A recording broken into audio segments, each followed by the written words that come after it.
Hello everyone, welcome to true IAS and PCS. Previous lecture में हम लोग बात कर रहे थे बायो जियो केमिकल साइकिल्स की, क्या जिनको न्यूट्रिएंट साइकिल्स भी बोला जाता है। न्यूट्रिएंट साइकिल्स हमने ये पढ़ी थी प्रीवियस लेक्चर में। छोटा सा अगर एक रिकॉल करवाऊँ मैं आपको, दो तरह की न्यूट्रिएंट साइकिल होती हैं, एक गैशियस साइकिल, दूसरी सेडिमेंट्री साइकिल। गैशियस साइकिल जो होती हैं वो बड़ी प्रकार की हो सकती है, like water cycle, carbon cycle, nitrogen cycle, methane cycle. हम लोग गैशियस साइकिल के कंटेक्स्ट में इस लेक्चर में सबसे पहली साइकिल को जानते हैं, जो कि है कार्बन साइकिल। कार्बन साइकिल सबसे पहले तो हमें यही याद रखना है, एक प्रकार की बेसिक साइकिल, एक प्रकार की गैशियस साइकिल है। और गैशियस साइकिल के कंटेक्स्ट में कार्बन साइकिल के अलावा हमें देखने को मिलती है वाटर साइकिल, कार्बन साइकिल तो है ही हमारा टॉपिक, नाइट्रोजन साइकिल और मीथेन या फिर कंपाउंड साइकिल। ठीक है, अब इसको आराम से जानते हैं। कार्बन एक ना एटमॉस्फेयर में अगर आप सारे इंग्रेडिएंट्स की बात कर लो तो उसमें एक बहुत माइनर सा एक कंपोनेंट देखने को मिलता है आपको पूरे के पूरे एटमॉस्फेयर में, कार्बन। अब माइनर किसके कंपैरिजन में, क्योंकि हम जानते हैं ज़्यादातर जो एटमॉस्फेयर है, हम ज्योग्राफी में पढ़ते हैं कि नहीं पढ़ते हैं शैली, कि ज़्यादातर तो वो ऑक्सीजन और नाइट्रोजन से बना है। ऑलमोस्ट 99% तो यही चीज़ ऑक्यूपाई कर लेती है, और ऑक्सीजन भी कम है, सबसे ज़्यादा तो यही है, नाइट्रोजन, है ना। तो लेकिन फिर भी कार्बन जो हमें एटमॉस्फेयर में देखने को मिलता है गैशियस फॉर्म में, in the form of carbon dioxide, ये फिर भी बहुत ज़्यादा ज़रूरी है, बहुत आवश्यक है, क्योंकि इसके बिना जो ज़िंदगी है ना वो एग्जिस्ट नहीं कर सकती है। क्यों नहीं कर सकती है? पौधे जब अपना खाना बनाते हैं ना, फोटोसिंथेसिस एक उनका, एक प्रकार से उनका पूरा का पूरा कुकिंग प्रोसेस होता है, कि सिलेंडर के लगाने से लेकर कढ़ाई में मिर्च मसाले और मैगी मसाला मिलाने तक की एक पूरी प्रक्रिया होती है ना, फोटोसिंथेसिस। उस फोटोसिंथेसिस के प्रोसेस में जो प्रोडक्शन होता है कार्बोहाइड्रेट्स का by plants and phytoplankton. Phytoplankton again very small plant species generally found in aquatic ecosystem, है ना। हमने पढ़ा था ना, दो तरह के होते हैं, एनिमल वालों को कहते हैं जू प्लैंटन और प्लांट वाली स्पीशीज को शाइनी कहते हैं फाइटोप्लैंटन। बहुत छोटे मरीन ऑर्गेनिज्म, मतलब कभी कभार तो इतने माइक्रोस्कोपिक स्ट्रक्चर भी कह सकते हो आप इनको, लेकिन जनरली आते हैं फ्लोरा की डेफिनेशन में, यानी कि प्लांट्स, पेड़ पौधे वगैरह। ठीक है, तो life could not exist because ये वाइटल है, कार्बन डाइऑक्साइड बहुत वाइटल है कार्बोहाइड्रेट्स की प्रोडक्शन में, जो कि फोटोसिंथेसिस के प्रोसेस के थ्रू प्लांट्स और फाइटोप्लैंटन्स क्रिएट करते हैं। और आप कहोगे फिर इससे हमारा क्या लेना देना, जब प्लांट्स ही नहीं रहेंगे तो हमें ऑक्सीजन कहाँ से मिलेगी, बताओ ज़रा, है ना। CO2 तो हमारे लिए जहर है, लेकिन इनके लिए वरदान है। कार्बन डाइऑक्साइड प्लांट्स के लिए तो वरदान होता है, खाना उनका उसी से बनता है और वो वही इनटेक करते हैं, वो खाने, वो एक्चुअली खाना ही है इनके लिए ये, है ना। और वो रिलीज़ क्या करते हैं, ऑक्सीजन। यानी कि गिव एंड टेक वाला रिलेशन चलता है ना पेड़ पौधे और इंसान के बीच में। तो ये, और ये जो कार्बन होता है ना, कार्बन एक ऐसा एलिमेंट होता है जो कि हर एक ऑर्गेनिक सब्सटेंसेस के साथ ना जुड़ा होता है, उससे एंकर हुआ होता है। एंकर समझो ना, एंकर वर्ड जैसे चाइनीज शिप्स के लिए, जहाज़ों के लिए यूज़ होता है, कि समुद्र के तट से, उनके किनारों से वो बंधे हुए कील से, है ना। तो ये सभी ऑर्गेनिक सब्सटेंसेस का एक प्रकार से बेसिक एलिमेंट होता है जो कि उनसे जुड़ा होता है। फिर चाहे आप कोयले की बात कर लो, चाहे तेल की बात कर लो, या DNA की बात कर लो। अब इसमें कंफ्यूज नहीं हो जाना है, इसको जब आप खुद से पढ़ने बैठोगे ना तो बुक बगल में रख के, इसका मतलब ये है कि सभी ऑर्गेनिक सब्सटेंसेस के साथ जुड़ा हुआ एलिमेंट कार्बन होता है, कोल एंड ऑयल से लेकर हमारे DNA तक। ये मतलब है इसका। मतलब कोई पर्सन आप में से फिर वरना कंफ्यूज हो जाए कि सर ये लिंक क्या हुआ, कोल और ऑयल और DNA, ये क्या बात हुई।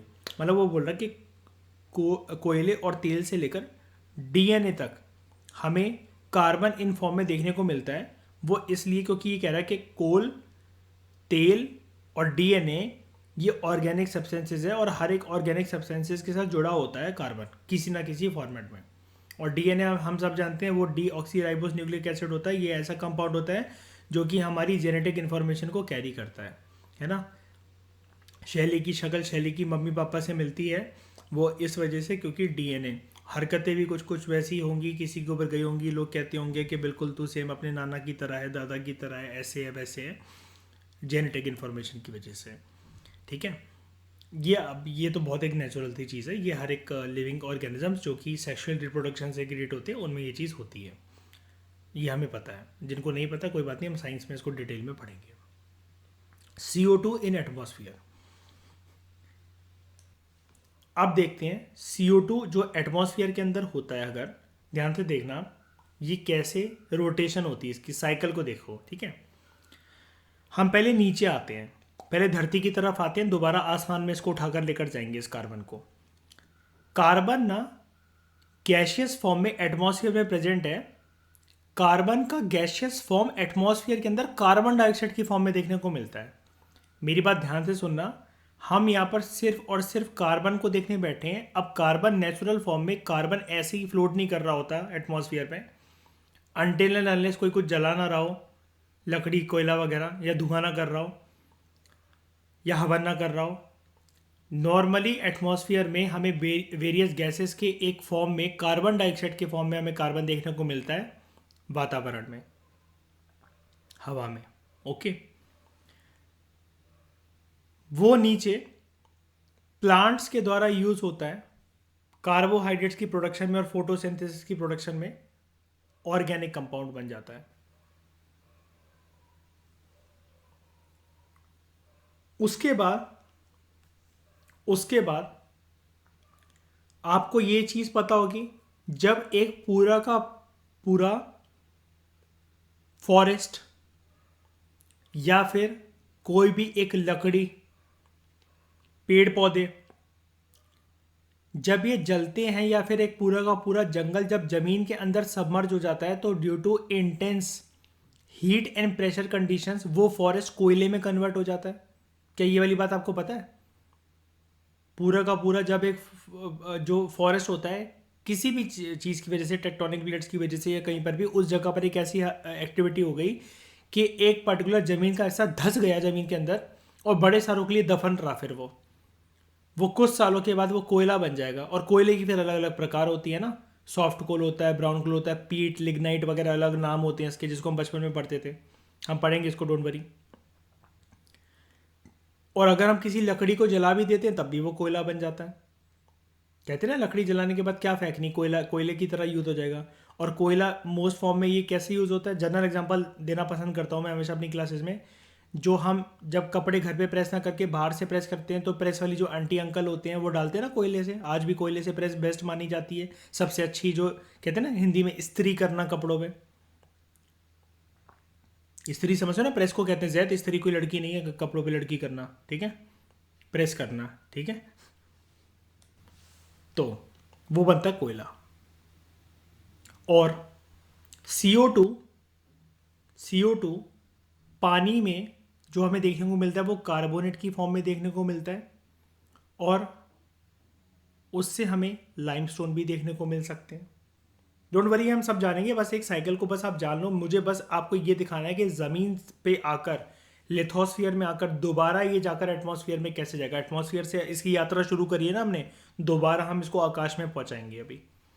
उसके बाद ये हमें ऑर्गेनिक कंपाउंड्स लाइक एनिमल्स में भी देखने को मिलता है, या लिविंग ऑर्गेनिज्म में देखने को मिलता है, ऑर्गेनिक मैटर में देखने को मिलता है।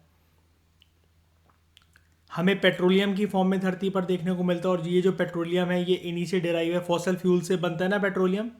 जब भी कोई ऑर्गेनिज्म, लिविंग ऑर्गेनिज्म ज़मीन के अंदर दफन कर दिया जाए, है ना, तो वो बन जाएगा ना एक तरीके से फॉसल फ्यूल। और फॉसल को फ्यूल क्यों कहते हैं? बिकॉज यहाँ से पेट्रोलियम, और पेट्रोल से आप जानते हो कि डीजल और नेचुरल गैस अलग करी जा सकती है, और पेट्रोलियम जेली भी बनाई जा सकती है ना। फिर आप चाहे लिप बाम लगाकर दूसरों को सुख दो, या लिप बाम लगाने वाली मुझे सुख दे, ठीक है। और इनऑर्गेनिक कार्बोनेट्स लाइक शेल्स, इस फॉर्म में, ठीक है। अब जनरली जब समुद्र के अंदर भी बड़े सारे मरीन ऑर्गेनिजम्स दफन होते हैं, तो ये पेट्रोलियम एक्सट्रैक्शन एक्टिविटी जो होती है वो समुद्र पे भी चलती हैं। आपने देखा होगा बड़े बड़े शोर प्लांट्स लगा लगा कर।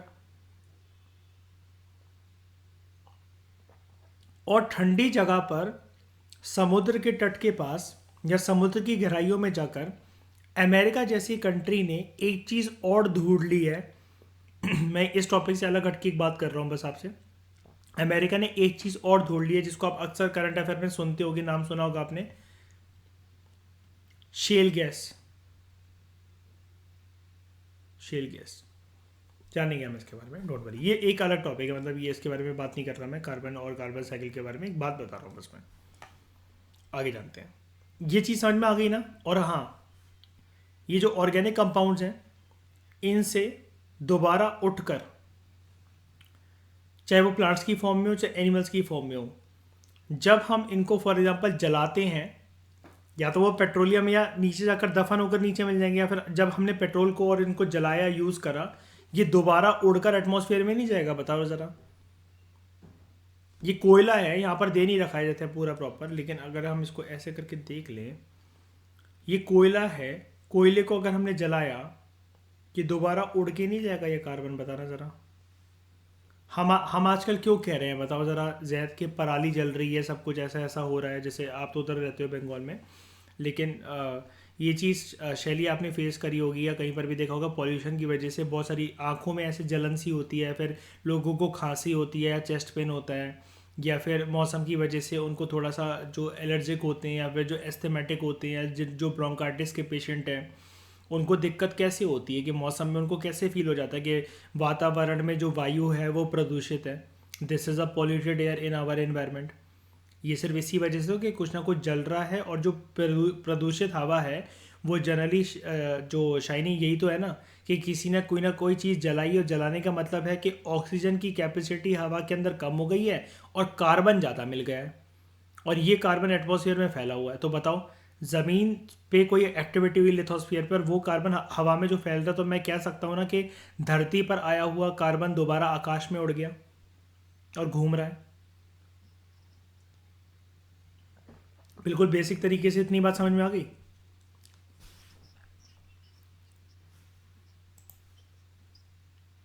नहीं होता, हाँ बिल्कुल। और फिर उसकी वजह से हमें भी फ़ायदा नहीं होता है। और ये डिसबैलेंस पता है क्यों क्रिएट होता है? वैसे तो प्लांट्स इसको निचोड़ ले, उनके लिए तो वरदान ही है वैसे तो CO2, पता है क्यों? मिसमैच, जो मैंने एक बात बताई थी आपको कुछ टाइम पहले, कि मिसमैच इन द सेंस के इंसान ज़्यादा बढ़ते जा रहे हैं, लेकिन वो अब पेड़ जितने काटते हैं उतने लगाते नहीं हैं। तो होगा क्या, CO2 बढ़ता रहता है और O2 उतना है नहीं, तो इसलिए हर एक शरीर के अंदर CO2 की खपत आजकल ज़्यादा होती है, और लोग फिर उसके अलावा ना इसके पीछे कुछ उनकी हैबिट्स भी रिस्पॉन्सिबल होती हैं कि एक्सरसाइज वगैरह ना करना। और CO2 हमारे लिए जानलेवा होता है। या इसलिए तो कहते हैं हम लोग जो साइंस में पढ़ते थे 5th क्लास में, बर्निंग अंगीठी को कभी भी रूम में रख के नहीं सोना चाहिए, वो सारा ऑक्सीजन खींच लेता है। और इसलिए कहते हैं कि आप जो रॉड वाले हीटर वगैरह, जो इलेक्ट्रिक हीटर्स होते हैं, उनको भी सर्दियों में कमरों में रख के मत सो। 4 कंबल डाल लो, वो चीज़ ठीक है, लेकिन कोई एक वेंटिलेशन का प्रॉपर सर्दियों में भी रूम में एक साधन होना चाहिए, वरना CO2 बढ़ जाएगी और घुटकर पर्सन मर सकता है। और कभी कभार तो सोते सोते ही टपक लेता है, उठने के बाद उसको रियलाइज होता है अच्छा मैं मर गया। आपने जो बात करी शैली कि कोयले से ही डायमंड बनता है, बिल्कुल, और किस फॉर्म में वो एटमॉस्फेयर में जाएगा, वो एक अपने प्रॉपर ना, जैसे हम लोग कहते हैं ना इकोनॉमिक्स में, फाइनल गुड्स और सर्विसेज जो है, अब वो फाइनल गुड बन चुका है। तो अब वो उसको या तो पिघलाकर किसी प्रोसेस से अगर करोगे भी ना, तो अब उसका कोई कार्बन जो है वो इतना, उसके अंदर केमिकली जो उनकी बॉन्डेशन है वो बहुत स्ट्रांग है, जो बॉन्ड्स हैं कार्बन के वो बहुत आपस में स्ट्रिक है, तभी तो इतना हार्ड होता है वो, तभी तो इतना हार्ड होता है। और डायमंड माइनिंग के लिए जो ड्रिलिंग मशीन के आगे जो टिप यूज़ करी जाती है वो भी डायमंड की होती है। इवन जो आंखों के लिए एक इक्विपमेंट होता है, मैं उसका नाम भूल रहा हूँ, वो भी जो यूज़ करा जाता है, उसके आगे जो टिप होती है, 9th क्लास की केमिस्ट्री में, 10th क्लास की केमिस्ट्री में चीज़ दे रखी है कि वो भी डायमंड की होती है। डायमंड के अंदर ये आपने पढ़ा होगा ना, ये जो बॉन्ड होते हैं, ये बहुत ज़्यादा मतलब आपस में ऐसे करके काइंड ऑफ ये जुड़े होते हैं ऐसे, कि बहुत स्ट्रांग होते हैं अनटिल ने। हाँ, क्यों, जैसे होते नहीं है, हम लोग कहते हैं अमेरिकन डायमंड, सारे डायमंड कोयले से थोड़ी ना बनाए जाते हैं। अमेरिकन डायमंड देखो जैसे, हाँ कार्बन, कार्बन या इतनी ज़्यादा कार्बन कंपाउंड्स क्या कह रहे हो, क्या हो जाएगा? बिल्कुल पॉसिबल है। मैं अभी, हाँ, लेकिन ये चीज़ आर्टिफिशियली ऐसे भी पॉसिबल है। जैद, शाइनी वगैरह यूट्यूब पे वीडियोस आपने देखी होंगी, how to make diamond at home और ऐसा करके। नहीं देखी? मैं भेजूंगा। घर पे जाकर 12 घंटे के अंदर डायमंड बन जाता है, बहुत अच्छा, जैसा आपको चाहिए। वो भी चीज़ पॉसिबल है कि घर पे जाके इसको कैसे करा जा सकता है। सबको यहाँ तक पूरी बात क्लियर है? आगे बढ़ूँ मैं? आराम से आराम आराम से करेंगे PMFI, उसको कोई टेंशन नहीं है। ये बुक क्योंकि ऐसी है कि पहली बार हम लोग, कोई भी कर रहा है पहली बार फॉर एग्जांपल, और ये मैं सबके परस्पेक्टिव से ऐसे करवा रहा हूँ कि जिसको ज़ीरो नॉलेज भी है ज्योग्राफी की, एनवायरनमेंट की, साइंस की, वो भी समझ सके आराम से। ठीक है। Steps in carbon cycle. Carbon जो है ना वो एटमॉस्फेयर में प्रेजेंट है, मेनली CO2 की फॉर्म में। ये हमने देख लिया, हमारी रिवीजन हो गई इस पॉइंट से। ओके। जो कार्बन साइकिल है ना, उसमें हमें एक कॉन्टिन्यूस तरीके से आदान प्रदान, एक्सचेंज देखने को मिलता है कार्बन का हवा में और ऑर्गेनिजम्स के बीच में। जैसा कि हमने ये देखा, ऑर्गेनिज्म कौन कौन दिख रहा है मुझे यहाँ पर? एक एनिमल दिख रहे हैं, एक प्लांट दिख रहे हैं, CO2 यहाँ से इस फॉर्म में आ रहा है, यहाँ से कुछ ना कुछ धरती पर बन रहा है, यहाँ पर कुछ ना कुछ धरती पर बन रहा है। जब ये जल रहा है, ये जल रहा है, ये दोबारा उठकर यहाँ पर चला जा रहा है एटमॉस्फेयर के अंदर। क्लियर है? आप चाहो तो इस डायग्राम को अपने हिसाब से भी मोल्ड कर सकते हो, कोई टेंशन वाली बात नहीं है, कोई भी टेंशन वाली बात नहीं है कि आप ये सोचो कि यही रट्टा मारना है, कोई भी नहीं। मैं अगर होता टाइम बचाने को, मैं कुछ नहीं करता, मुझे एक चीज़ एक्सप्लेन ही तो करनी है एग्जामिनर को। मैंने लिखा यहाँ पर कार्बन CO2 की फॉर्म में देखने को मिलता है एटमॉस्फेयर में। उसके बाद मैंने ये लिखा, ये प्लांट्स के द्वारा यूज़ करा जाता है। प्लांट्स जब धरती के अंदर दफन हो जाते हैं तो वो कोल बन जाते हैं। इस कोयलों को अगर मैं जलाऊंगा तो ये दोबारा एटमॉस्फेयर के अंदर पहुंच जाएगा। बना दी मैंने कार्बन साइकिल की? नहीं बना दी? बताओ एक एग्जांपल को बनाकर बताओ। हो गया? बस अपने हिसाब से मोल्ड कर लो। ये तब आता है जो आंसर राइटिंग प्रैक्टिस या लिख लिख के जो पढ़ते हैं ना, तो अपने आप होने लग जाएगी वाली, का अपने आप होने लग जाएगा। मैं कोई ज़्यादा ज्ञानी नहीं हूँ, मैं कोई ज़्यादा होशियार नहीं हूँ, बस ये है कि I am a slow learner, लेकिन बेस्ट लर्नर इसलिए हूँ, जो मुझे लगता है प्रैक्टिस बहुत ज़्यादा करता हूँ। लिख लिख के प्रैक्टिस करना, डायग्राम प्रैक्टिस करना, इस चीज़ को और शॉर्ट में कैसे लिखा जा सकता है, शॉर्ट में कैसे समझा जा सकता है, टाइम कैसे बचाया जा सकता है, इसके ऊपर बार बार दिमाग चलता रहता है। तो एक नई नई इनोवेशंस आती रहती हैं। ये चीज़ आपके लिए भी पॉसिबल हो जाएगी, बस प्रैक्टिस करो, कोई बात नहीं, प्रो लेवल के बन जाओगे। कार्बन साइकिल में कॉन्टिन्यूस एक्सचेंज हमें देखने को मिलता है कार्बन का एटमॉस्फेयर और ऑर्गेनिजम्स के बीच में, जो कि बार बार रिफ्रेश होता रहता है। कार्बन जो है एटमॉस्फेयर से वो ग्रीन प्लांट्स की तरफ मूव करता है, और छोटे छोटे जो छोटे छोटे जो फ्लोरा होते हैं, जो प्लांट्स होते हैं, ग्रीन प्लांट्स होते हैं, फाइटोप्लैंक्टन, ये इन कार्बन एटमॉस्फेयर से ग्रीन प्लांट्स और फाइटोप्लैंक्टन के पास आता है by the process of photosynthesis. और उसके बाद then to the animals, it goes to the animals. ठीक है? क्योंकि एनिमल्स क्या, ह्यूमन बींग्स में भी, क्या हमारी बॉडी में CO2 नहीं होता? क्या हम ऑक्सीजन जब इनटेक करते हैं तो क्या हमारी नाक फिल्टर कर देती है? हम नाइट्रोजन और CO2 को इनहेल नहीं करते? बताओ, बोलो, करते हैं ना? इवन जब अगर हम ऐसे ग्रीन प्लांट्स को अगर डायरेक्टली अगर कंज्यूम करें और वो अगर कार्बन एक्सट्रैक्ट कर रहे हैं फॉर एग्जांपल, तो क्या उसको खाने के बाद कुछ कार्बन एलिमेंट नहीं जा सकता हमारे अंदर? बताओ।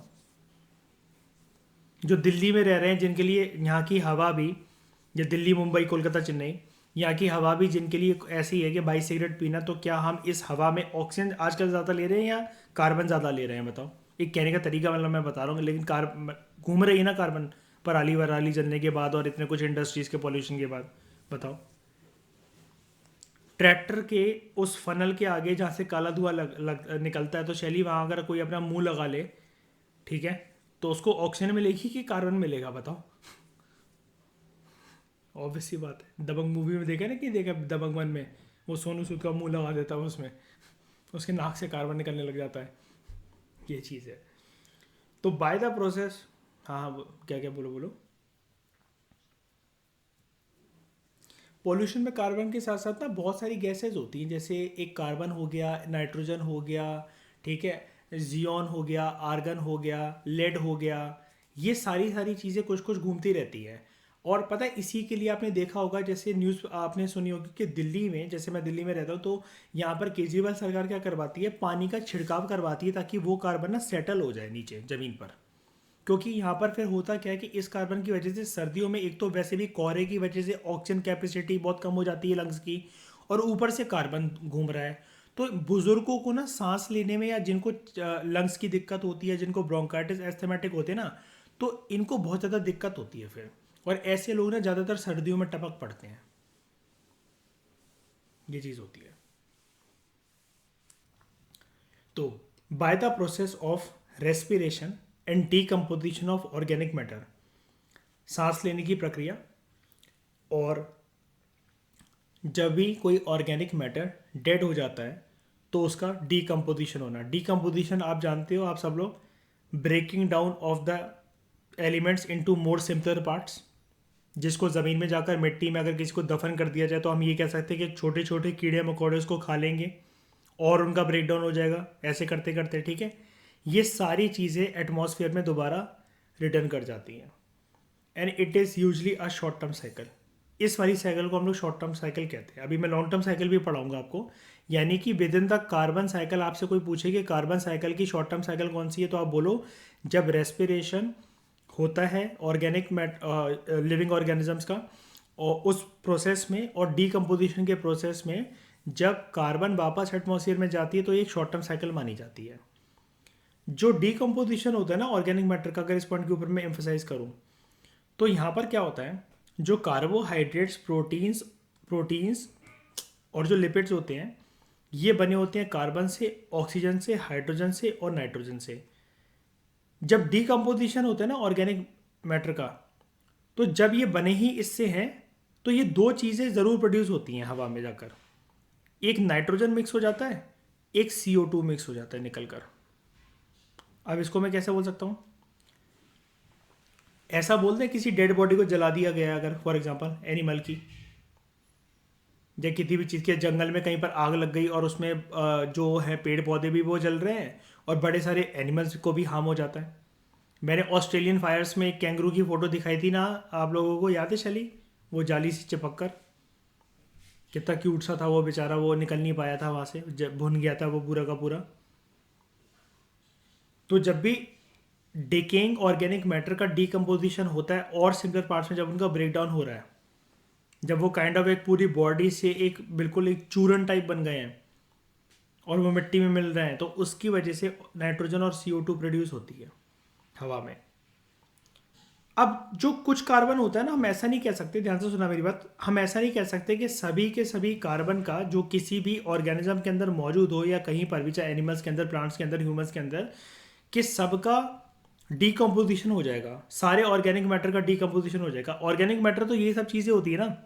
मैं ऑर्गेनिक मैटर उस चीज़ को बोल सकता हूँ कि जो अभी तक कोई ना कोई लिविंग थिंग थी, अब वो डेड बॉडी बन गई है, तो इसको मैं ऑर्गेनिक मैटर कहूँगा। बताओ, किसी ना किसी फॉर्म में, किसी ना कभी जिंदगी रही हो उस चीज़ की, लाइफ फॉर्म रही हो, तो वो ऑर्गेनिक मैटर है। बताओ।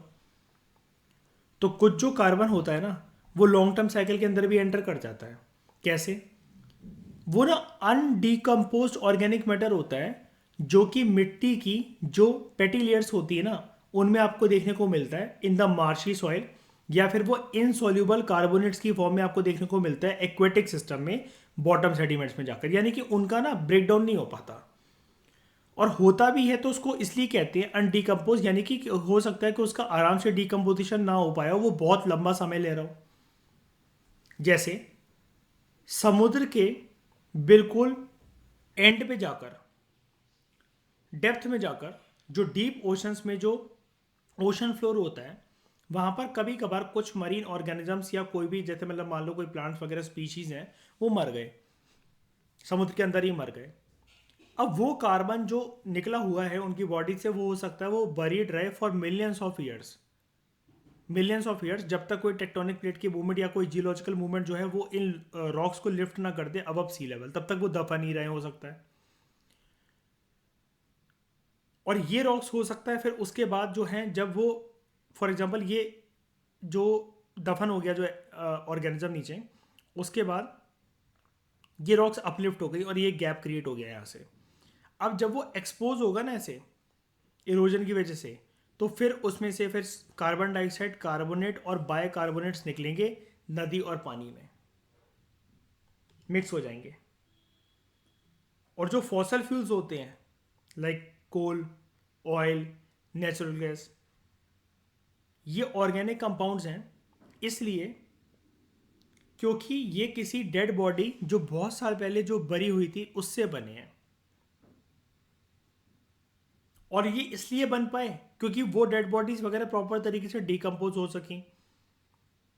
और बीतते वक्त के साथ और जियोलॉजिकल प्रोसेसेस के साथ various physical and chemical reactions और intense heat and pressure conditions within the earth, उनके नीचे क्योंकि ये दफन थी तो उसके बाद ये आराम से फॉसल फ्यूल्स में कन्वर्ट हो सकी। जब इनको जलाया जाता है, मैंने बता दिया आपको कोयले वोले वाली बात और लकड़ियों वाली बात, जब इनको जलाया जाता है तो कार्बन जो इनके अंदर जो स्टोर होता है वो दोबारा एटमॉस्फेयर में रिलीज हो जाता है एज कार्बन डाइऑक्साइड। तो क्या मैं ये कह सकता हूँ जो हमारे बाइकों में, गाड़ियों में इस टाइम पर अभी जो घर के पार खड़ी हैं उनमें जो पेट्रोल डीजल वगैरह है, या फिर कोई लकड़ियाँ भी सर्दियों के लिए हमारे घर पे अगर आएंगी, फॉर एग्जांपल आग तापने के लिए, आग जलाने के लिए, बिल्कुल नॉर्मल एग्जांपल बात करते हैं बिल्कुल हिंदुस्तानी तरीके से, कि जो आग तापने के लिए लकड़ियाँ आएंगी, मैं कह रहा हूँ लड़कियाँ आएंगी, लकड़ियाँ आएंगी, ठीक है। तो और ये जो पेट्रोल डीजल वगैरह ये सब जो चीज़ें हैं, तो इनको क्या मैं ऐसा कह सकता हूँ कि इनके अंदर ऑलरेडी कार्बन अभी मौजूद है, सिर्फ जलाने की देरी है, एटमॉस्फेयर में रिलीज करने की देरी है। कह सकता हूँ ना कि कार्बन है अभी ऑलरेडी इनके अंदर। क्या मैं ये भी कह सकता हूँ कि हमारे शरीर के अंदर भी कार्बन है, बस इसको जलाने की देरी है ना? बताओ, होता है कि नहीं होता है बताओ। और ये पता है होता है शाइनी, पता है इस चीज़ को प्रूव कैसे कर सकते हैं? हिस्ट्री में जब भी आर्कियोलॉजिस्ट को कोई डेट पता लगानी होती है कि ये बॉडी कितनी पुरानी है, मम्मी कितनी पुरानी है, तो आपने सुना होगा ना CH40, है ना, carbon dating method, CH14 method, carbon dating method जो यूज़ करा जाता है कि पता लगाया जाता है। मतलब एक पैरामीटर्स होते हैं कि जब पर्सन इतने से इतने एज का होता है ना तो इतने कार्बन उसके शरीर में होते हैं, जब इतने से इतने एज का होता है तो इतने कार्बन उसके शरीर में होते हैं। तो ये देखा जाता है कि इसके शरीर में इतने कार्बन मिले कार्बन डेटिंग मेथड से, तो ये लगभग 55 से 70 साल का रहा होगा जब ये मरा होगा, ऐसा, या 15 से 18 साल का रहा होगा, ऐसे पता लगाया जाता है। तो जो इजिप्ट में जो जिसकी काफ़ी ऊपर कंट्रोवर्सी चलती है, टूटन खामून, हमने 11th क्लास में चैप्टर भी पढ़ा है उसका, जो CBSE लोग हैं, discovering Tut the saga continues. Tutankhamun Egyptian civilization का जो राजा था, वो कैसे मारा, उसके ऊपर बड़ी कंट्रोवर्सीज मतलब जो चली पहले, तो उसकी एज जो पता लगाई गई, जैसे उधर राजा को हम लोग क्या बोलते हैं, फेरो, PHEROH, फेरो। तो ऐसे पता लगाया गया है। तो यहाँ पर एक नॉर्मल सा प्रोसेस, सबसे पहले समुद्री जीवन के बारे में हमने जैसे प्रीवियस लेक्चर में देखा था, हवा में जो CO2 है वो फाइटोप्लैंटन के द्वारा यूज़ करा जाएगा खाना बनाने के लिए। उसके बाद ये एक्वाटिक सिस्टम में घूमेगा और जो मरीन ऑर्गेनिजम्स वगैरह के ऊपर जो फीड करेंगे, फॉर एग्जांपल ये ईगल या कोई भी जो जो बगुला टाइप एक जो बर्ड होती है, वो रेस्पिरेशन और डीकम्पोजिशन के थ्रू इनका ये रिलीज़ होगा एटमॉस्फेयर में दोबारा। ज़मीन के ऊपर अगर हम लोग प्रॉपर बात करें तो हवा के अंदर जो CO2 है वो सबसे पहले प्लांट्स के द्वारा यूज़ करा जाता है, यहाँ पर देखो, फोटोसिंथेसिस करने के लिए, ठीक है, सनलाइट भी इसमें शामिल होती है। उसके बाद जब इसका यहाँ पर जो ऑर्गेनिजम्स होते हैं उनका जो डिके होता है, तो डेड ऑर्गेनिजम्स और जो वेस्ट प्रोडक्ट्स होते हैं इनका डिकम्पोजिशन होने के बाद, या फिर फॉर एग्जांपल काऊ ने कोई काऊ डंग करा, या फिर ये काऊ ही मर गई फॉर एग्जांपल मान लो, और ये जो रेस्पिरेशन जो सांस ले रही है, तो सांस लेने की वजह से हवा में दोबारा जा रहा है। ऑर्गेनिक कार्बन जो है नीचे से अगर कोई चीज़ जल रही है या कोई भी चीज़ डिके हो रही है तो उसकी वजह से हवा में जाता है। जो डेड ऑर्गेनिज्म और जो वेस्ट प्रोडक्ट्स हैं उसकी वजह से जाता है हवा में। यहाँ पर देखो, प्लांट के जो रूट्स हैं उनके रेस्पिरेशन के प्रोसेस से भी जाता है हवा में। और नीचे और देखो, हमने एक चीज़ पढ़ी थी ना अभी ऊपर कि कुछ कुछ जो ऑर्गेनिजम्स होते हैं, ऑर्गेनिक मैटर जो होता है वो प्रॉपर तरीके से डिकम्पोज नहीं हो पाता, वो अनडिकम्पोज मैटर रहता है। जैसे यहाँ पर आपको दिख रहा है ये कुछ, ये डिकम्पोजिशन इसका अच्छे से नहीं हो पाया। और कुछ जो डेड ऑर्गेनिजम्स और वेस्ट प्रोडक्ट्स होते हैं, यहाँ पर एरो देखो कहाँ से आ रहा है, ये यहाँ से आ रहा है एरो, ये इधर, ये फॉसल फ्यूल और उसमें कन्वर्ट हो जाते हैं। ये फॉसल फ्यूल फैक्ट्रीज इंडस्ट्री वगैरह जाते हैं जो एमिशंस करते हैं काफ़ी ज़्यादा, और ये हवा में रिलीज हो जाता है। जो ये अनडिकम्पोज्ड ऑर्गेनिक मैटर है, ये इनसॉल्युबल कार्बोनेट्स की फॉर्म में हमें देखने को मिलते हैं, जो कि हो सकता है कल को लाइमस्टोन बन जाए। और इनको ये काफ़ी टाइम तक जा नहीं पाते हैं, ये लॉन्ग टर्म साइकिल का पार्ट है। यानी कि ये इस डायग्राम के अंदर 100 बातों की एक बात अगर हम करें, ये लैंड वाला डायग्राम, इस तरफ वाला डायग्राम, जिन जिन चीज़ों का आराम से डिकम्पोजिशन हो सकता है वो शॉर्ट टर्म साइकिल का पार्ट है। जिनका नहीं हो सकता, जो अनडिकम्पोज ऑर्गेनिक मैटर है, वो किसका पार्ट है? वो लॉन्ग टर्म कार्बन साइकिल का पार्ट है। वो लॉन्ग टर्म कार्बन साइकिल का पार्ट है। क्या ये चीज़ आपको क्लियर हुई? इसकी बात जैसे हम लोगों ने करी इनसॉल्युबल कार्बोनेट्स, बहुत ज़्यादा इनको टाइम लग सकता है क्योंकि अनडिकम्पोज ऑर्गेनिक मैटर होते हैं।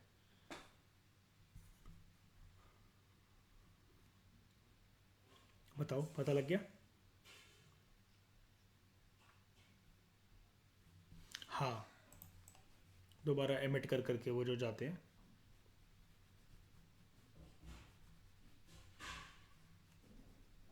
और भी हम जानेंगे इसके बारे में, तो पूरा चैप्टर है ये, और भी चीज़ें आएंगी आगे। लेकिन इतना समझ में आ गया पहले बेसिक लेवल से। मैं अभी बहुत सारी चीज़ें अभी यहाँ पर बताना नहीं चाह रहा आपको लाइमस्टोन से रिलेटेड, अभी वो आगे आ जाएगा और भी चैप्टर्स हैं इससे रिलेटेड। लेकिन अभी के लिए पहले बताओ, इतना समझ में आया?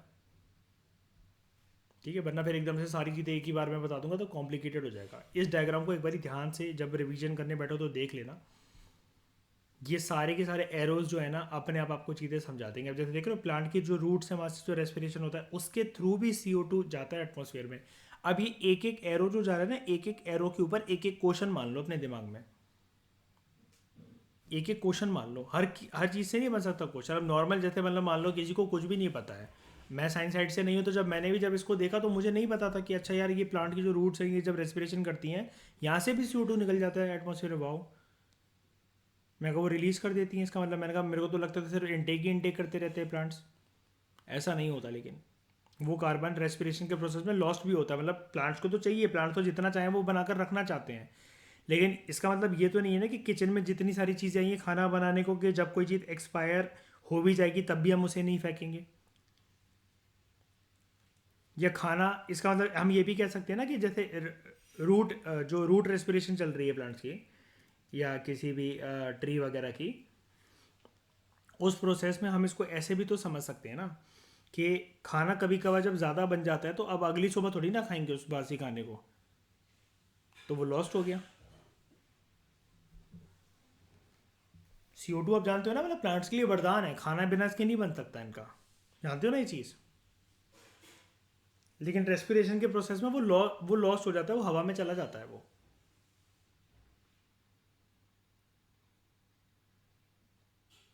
हम और लोगों को, हमें तो यही लगता है ना कि प्लांट सिर्फ ऑक्सीजन ही बाहर निकालते हैं, है ना, यही लगता है ना हमें।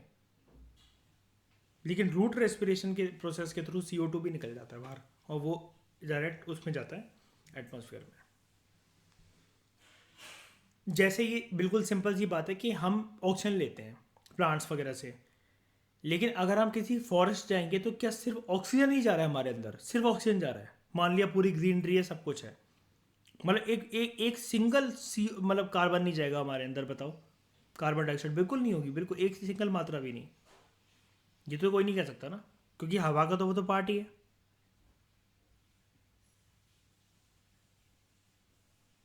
बताओ, समझ में आया?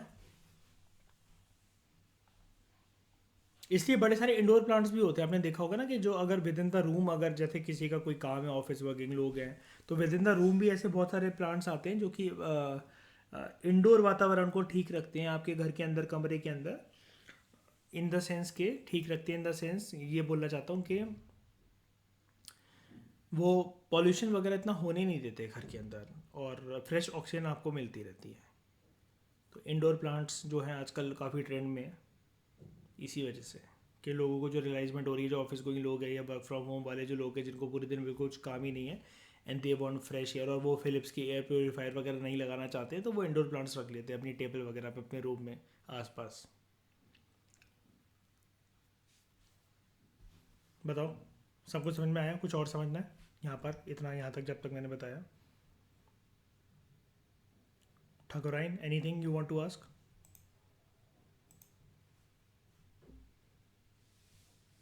नहीं ना, ठीक है। शाइनी, जैन, शैली, ठीक है।